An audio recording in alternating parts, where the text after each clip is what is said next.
Në shkollën speciale 3 dhjetori në Shkodër është inauguruar dhoma profesionale që do t'u vinë në ndihmë fëmijëve me aftësi ndryshe për të evidentuar talentet që zotërojnë. Drejtoresha e shkollës Enkeleda Mataj dha detaje mbi këtë investim. Nëpërmjet kësaj dhome ne do të identifikojmë, po themi, talentet, aftësitë e tyre të veçanta që kanë dhe do të fokusohuna për me i zhvillu ata.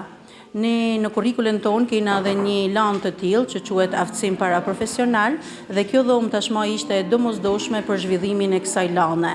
Unë mendoj që në këtë dhomë nxënësit do të zhvillojnë aftësi të tilla si gatimi, kuzhina, si servirim, si çtrojmë tryezën, si ta servirim një ushqim.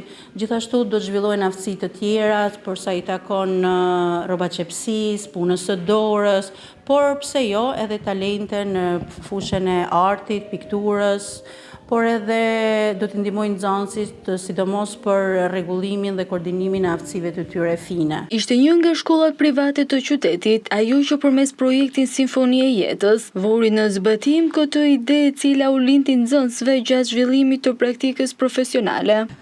Titulli i këtij projektit nuk ishte i rastësishëm, po ishte një titull i paramenduar mirë.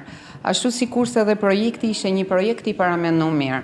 Qasja e shkollës tona puna me projekte dhe menduam pse këtë projekt, pavarësisht se ne kemi marrë pjesë në shumë projekte ndërkombëtare ku kemi dhënë edhe vende, pse mos ta bëjmë pranë ambienteve të qytetit tonë, aty ku ka më shumë nevojë se sa tek këto fëmijë. Projekti është një projekt mase i detajuar, është një projekt që zgjat 2 vjet, sepse viti i parë është ndërtimi i dhomës paraprofesionale, ndërsa vitin tjetër do të ndërtojmë edhe pjesën e kopshtarisë, që është një pjesë prap e përgatitjes paraprofesionale. Data 5 qershor, sepse faktikisht e kishim planifikuar me 5, por me qenë se nesër është festë po e bëjmë me 4, është dita e mjedisit. Kështu që tu i pas parasysh se sa i rëndësishëm është mjedisi edhe për këto fëmijë, ne zgjodhem këtë ditë pra që të ishte një ditë e përshtatshme edhe për ta. Për drejtuesin e arsimit në Shkodër Brisela Kadia, iniciativa të tilla janë për herë të nevojshme dhe krahas ndihmës vijnë edhe si mesazhe sensibilizuese. Formë mbështetje që një institucion arsimor privat i ofron një institucioni arsimor shtetëror është pak më i ndryshëm.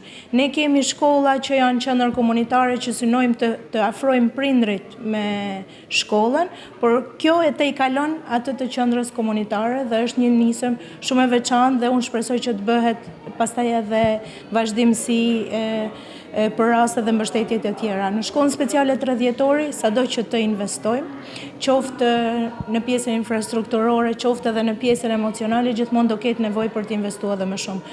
Kjo dhomë paraprofesionale në fakt është edhe një hapësirë shumë e mirë për të evidentuar edhe aftësitë që nxënësit mund të kenë ose prirjet e tyre pastaj që mund të kenë për në arsimin e mesëm. Në shkollën speciale 3 dhjetori marrin ndjerë rreth 70 nxënës me aftësi ndryshe. Përmes kontributeve të ndryshme, kjo shkollë ka patur disa plotësime me salla dhe hapësira të nevojshme terapeutike për këta fëmijë.